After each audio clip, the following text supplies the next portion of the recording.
Good morning, ladies and gentlemen. Thank you so much for joining me today on Untold Evidence. Now, we're going into an emergency episode, as you're probably all aware.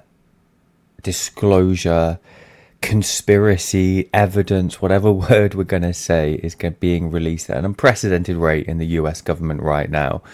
Today, we're going to talk about something a little bit different. We normally talk about ancient structures, extraterrestrials. Today, we're going to focus on Tulsi Gabbard's recent disclosure on Anthony Fauci. I assume most people who are watching this channel remember COVID and the difficulties and confusion around what happened there.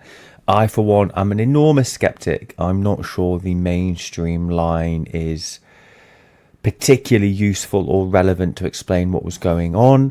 I have a lot of debates with this with friends and family, and if I'm honest, I don't actually know what's accepted anymore. I remember talking to my friends a few months ago about this and saying I don't know what the mainstream line is. I know what I believe, but I genuinely have no idea, if you were to get 20 random people on the street, where they sit on these kind of things. So something a little bit different today, not something that we normally focus on, but I'm more than happy, if you guys like it and enjoy it, to go down this route a little bit more often, because I do find it very interesting for myself. And I wouldn't be surprised one bit if these kind of world stage plans, decision making phenomena in the last 10-15 years are part of a longer term plan, struggle, whatever word we're going to say, on the stuff, the other content that we do talk about on the channel. So I wouldn't be surprised one bit if in the next few months and years that COVID aligns with some of the other topics and environments, situations that we speak about on the channel. So today, let's get into it. So on the 18th, 19th of June 2026, we had some declassification on Anthony Fauci and COVID-19. It is important, very important, to understand that this is a government admission. So it is a government employee speaking on behalf of that. I know she retired and stepped back a little bit after this. It was her final day as the National Intelligence Director that Tulsi Gabbard released a declassified document, as well as internal communications about Anthony Fauci and the origins of COVID-19. The headline her office put out couldn't be blunter. It was pretty straightforward. The title of the official release reads, "Fauci funded Wuhan." And underneath that pretense is the claim that he manipulated intelligence and lied to Congress. And I think we can all agree that's one hell of an accusation. That's a very, very strong thing to say. So today, we're going to do what we always do. We're going to separate what the documents already show from what the press releases say.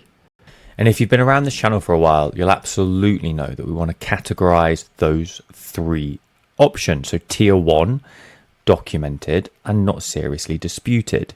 Tier 2, contested, where the evidence is real, but the meaning is still fought over. And tier 3, the speculation, where we genuinely just don't know what's happening. And because this story is as politically loaded as anything else we have covered on this channel, I'm going to give the other side a proper fair hearing, not a token version. If you only want your existing opinion confirmed, I don't want this to be the channel for you. If you want to actually understand what is going on, please stay with me for this video and for all future episodes. So where else to start? Let's start what the government itself is claiming in its own words, because you should hear the case as the strongest possible way before we test it. So the Office of the Director of National Intelligence, the ODNI, it says that before the pandemic, Fauci, as head of the National Institute of Allergy and Infectious Diseases, the NIAID, said that it had channeled millions of US taxpayer dollars into dangerous gain-of-function research on bat coronavirus at the Wuhan Institute of Virology. It then makes a much bigger leap, calling the work, and I'm quoting a short phrase here, the source of the unintentional lab leak. The release then goes on to lay out what it calls 3 key roles that Fauci had played. Number 1, that he funded the risky research tied to the pursuit of the lucrative universal vaccine.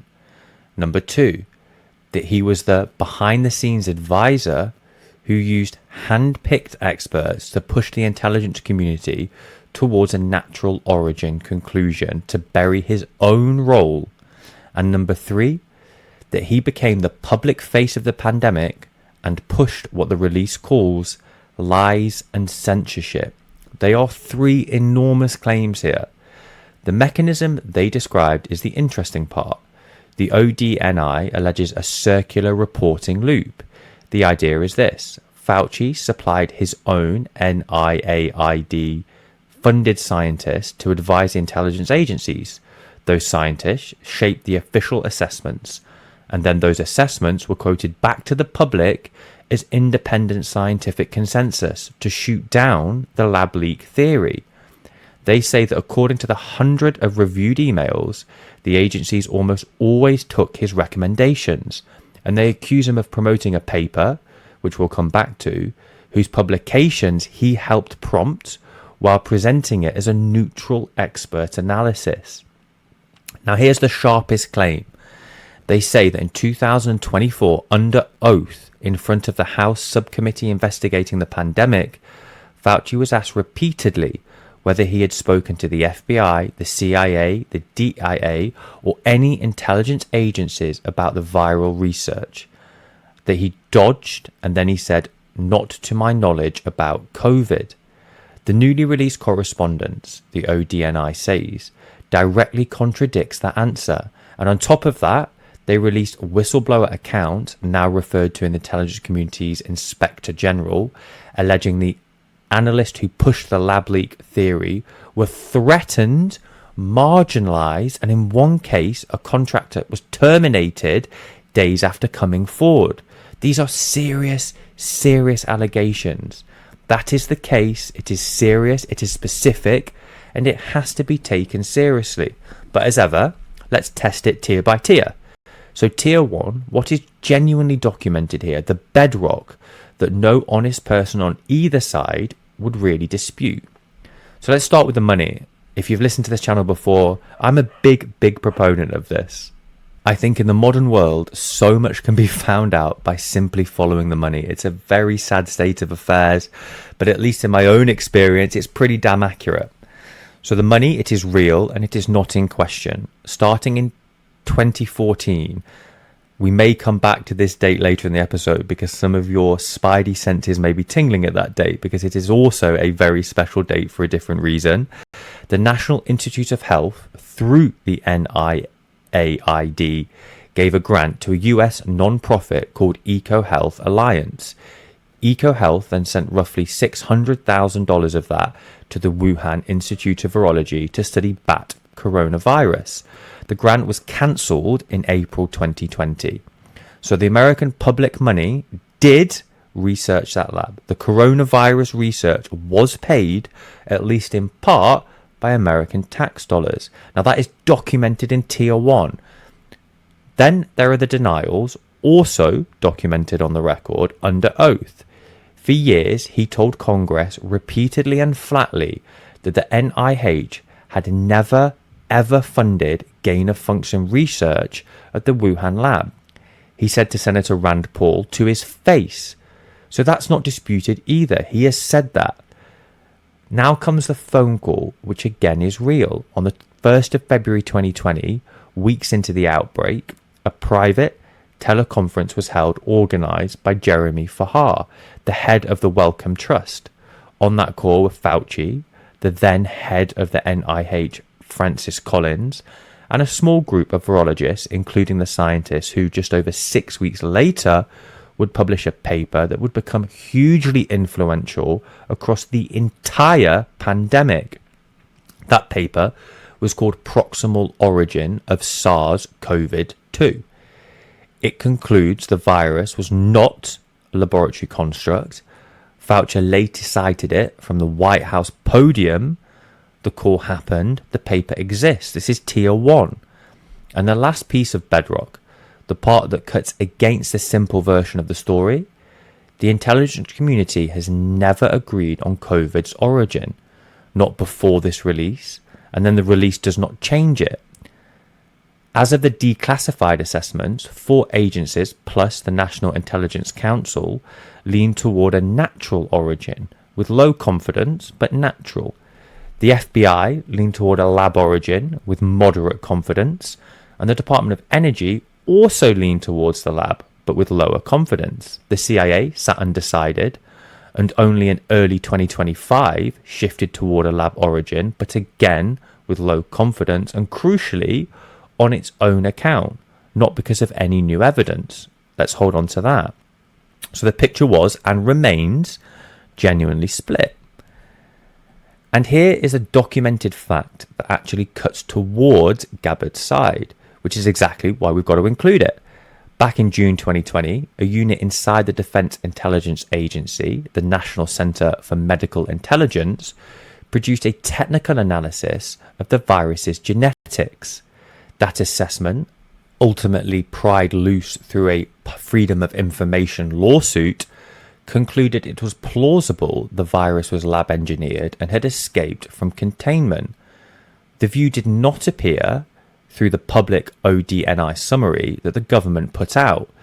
So the claim that some early lab-related analysis got left out of what the public was told is not pure invention.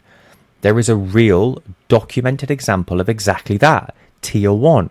I'm going to give it to you as straight as I possibly can, because evidence first means following it even when it lands on an uncomfortable side. So now let's go to Tier 2, the contested ground, where the documents are real, but the meaning is a war. The biggest fight is over 3 words: gain of function. So here's the honest situation. Everyone agrees money went to Wuhan for bat coronavirus work. What they do not agree on is whether that work meets the formal federal definition of gain of function. And that is a category that is supposed to trigger extra government safety review. Fauci and the NIH said it did not meet that specific definition. But the NIH's own deputy director, Lawrence Tabak, said later that he had acknowledged in a letter to Congress that the experiments produced viruses that became more dangerous in humanized mice. More dangerous. He just argued that it did not count under the strict definition because the original bat virus were not known to infect humans.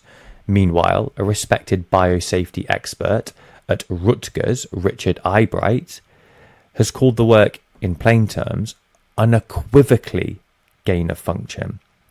So what is it? Well, it depends quite literally on which definition you're going to use, and reasonable qualified people land on both sides. That is annoyingly the textbook definition of Tier 2.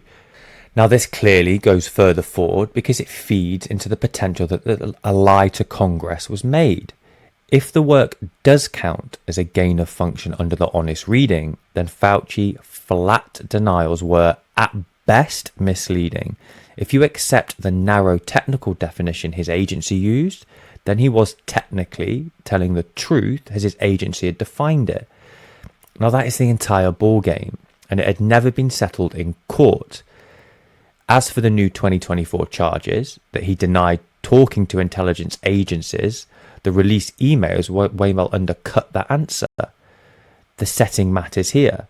This was the House Select Subcommittee on the coronavirus pandemic, the body set up specifically to investigate all of this, and Fauci was under oath. The release says he was pressed again and again on whether he had spoken to the FBI, the CIA, or the DIA, or any intelligence agency about viral research, and after dodging, he landed on, not to my knowledge, about COVID. If the ODNI's own emails show him deep in exactly those conversations, that is a real problem for that answer. But, and this matters, a document that contradicts testimony is the start of a perjury case, not the end of it. Perjury requires proving he knowingly lied about something material, not that he gave a slippery, lawyered, or genuinely forgetful answer years after the fact. This is a finding a prosecutor or a court makes after both sides are heard. It is not a finding a press release makes on the way out the door. So it's tier 2. It's inflammatory, it's controversial, it's extremely emotive. But at least for now, and I do clearly hope it changes, it has to be tier 1. Then there is the proximal origin, the paper. This is the heart of the cover-up allegation, and it is genuinely murky. The documented facts, the tier 1 part, are striking. The subpoenaed private messages show that some of the very scientists who wrote that paper had days earlier privately voiced real suspicion about a lab. They worried about a specific feature of the virus called the murin cleavage site. Privately, they noted it did not look like a normal, natural process, and that the density of animals at the market was, in their view, too low for the virus to have evolved there. And then within days, they published a paper coming down firmly on natural origins. That about face is real, and it is fair to ask what happened in those few days. Something seems to have changed. But here is where tier 2 demands honesty in both directions. House Republicans redid the sequence and produced a report literally titled The Proximal Origin of a Cover-Up, argued that Fauci prompted the paper to kill the lab leak theory. House Democrats produced their own report titled They Played No Role, arguing the officials barely spoke on the call and had little to do with the paper. And the lead author, Christian Anderson, has testified under oath that they simply followed the evidence, that the early instinct gave way to a closer analysis, and that nobody told them what to conclude. You can find that convincing, or you can find it convenient. What you cannot honestly do is pretend that only your preferred reading exists. Now, I personally find it quite convenient, but I have to hold true to our methodology here. As of now, I cannot be certain either way. And the same caution applies to the circular reporting loop and the manipulated intelligence claim. It is documented that Fauci-linked scientists advised the intelligence agency and their input carried weight.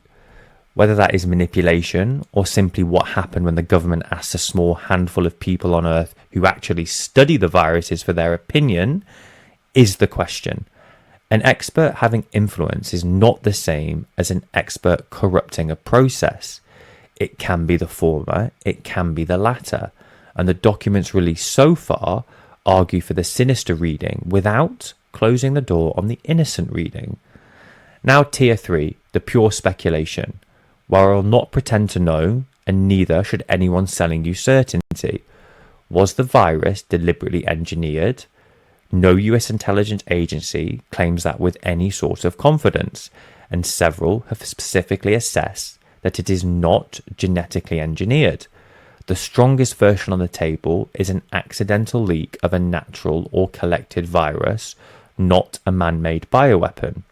Was there a deliberate, coordinated cover-up with knowing intent, or a group of frightened people making defensible calls badly under pressure in the fog of a global emergency? Intent is the hardest thing in the world to prove, and it drives me through the roof. And the documents show actions, not motives. The ultimate question, the actual origin of the pandemic, lab accident or natural spillover, remains even after 6 years genuinely unresolved. There is no smoking gun for either. Anyone who tells you it is now proven in either direction is telling you about their politics, not about the evidence. I have to hold my hand up here. As people who have watched and seen some of these videos, you may know that I sometimes leap to my own preferred link, but I think it is essential to go for the most amount of documentation and support unequivocally the process to get more official documentation. The piece of all the official framing belongs squarely down here in the speculation tier, so I want to name it. The release on the idea that Fauci funded this research in pursuit of a universal vaccine. In their words, trillions of dollars tying him to the big pharma profit. Now that is the weakest, most insinuating part of the whole document. It assigns a financial motive without showing the receipts for it. And motive by implication is precisely the kind of move we will slow down for. It might point at something real, it might be a rhetorical glue holding a political narrative together. On the evidence released so far, it's an assertion, not a demonstration. So we have to put it in tier 3. So let me do the thing this channel exists to do and give the other side its strongest case, because it is stronger than the loudest voices today will want to admit. The natural origin explanation is not a cover story. It is a position still held by most of the intelligence community and the largest share of the world's virologists. It points to the earliest known cases clustering around a Hunan seafood market to environment samples from the market containing both the virus and the DNA of susceptible animals like raccoon, dogs, and to the simple historical fact that this is exactly how previous coronavirus outbreaks began, by jumping from animals to humans. The original SARS outbreak back in 2002 did precisely that. The World Health Organization, for all the criticism of its early China access problems, has consistently said both possibilities remain open rather than closing the book on a lab. The Proximal Origin authors have always insisted, including under oath and under subpoena, that the science, not a phone call, changed their minds. The CIA's own shift towards a lab origin came by its own admission, with low confidence and no new evidence, and the gain-of-function label, for all the heat around it, remains a definitional dispute, not a confession. And then there is the matter of who is telling us this, and when. The release came from an official on her final day in the job, framed in the explicit language of, and I'm quoting 2 words, deep state, as part of a stated political mandate to revisit the pandemic. That does not make a single document in it false, but it does mean we are being handed a carefully selected stack of papers by a departing political appointee arranged to tell a singular story. The documents could be entirely real and the framing still be a spin job. Both things can be true at once, and a careful person holds them at the same time. This is the part I want you to take away, because it will protect you long after this particular story fades. The word declassified is doing an enormous amount of work in the coverage today, and it could be quietly fooling people. Declassified does not mean verified. It means somebody with the authority to stamp it chose to make it public. A genuine internal email that says something damning is still just a single voice inside a vast argument. A whistleblower's complaint that has been referred to an inspector general is an allegation that is now going to be looked at. It is not a verdict that has been reached. And a national laboratory writing in 2020 that the conditions for an accidental leak were present in Wuhan is not the same evidence that an accident occurred. Conditions being present is not proof of an event happening. The trap, the thing that catches almost everyone, is the slide. The slide from Fauci-funded research that meets a contested definition, which is largely tier 1, all the way down to Fauci created COVID and lied about it, which for now is tier 3, wearing a tier 1 suit. Each step feels small, and together they have crossed a canyon that the evidence cannot yet carry you across. We have watched that exact same move in other episodes, taking something documented and quietly spending its credibility on something unproven sitting right next to it. Watch for it here. It is everywhere in today's coverage on both sides. So what would actually settle this? Not a press release. The underlying primary documents read in full and in context, not in highlighted excerpts. The Inspector General actually completing its review of those retaliation claims, and ideally the raw intelligence behind the agency assessments, which even now, after multiple law ordering its release, still comes to the public buried under heavy redactions. We've seen this play out before. But until then, the honest position is not the lab leak proven, and it is not nothing to see here. It is the serious set of allegations. Some of it rests on solid, documented ground, yet much of it contested, and the most explosive version not yet proven. So that's what came out. A real set of documents, a maximally aggressive framing, a genuine fight underneath it that has been running for 6 years and is not over today. And notice the pattern, because it is the reason we are treating this as the running story rather than a single event. This office has now put out 2 major declassification drops in a single week. On the 12th of June, the same office put out a release claiming long-standing US funding for more than 120 biological labs across 30 countries. Just sit with that a second. Whatever you make of any of these individually, we appear to be deep in the season of government disclosure, where material that sat classified for years is being pushed into daylight in rapid succession. That is the environment we are now working in, and we will take every drop as it comes on its own evidence. We're going to keep tracking it.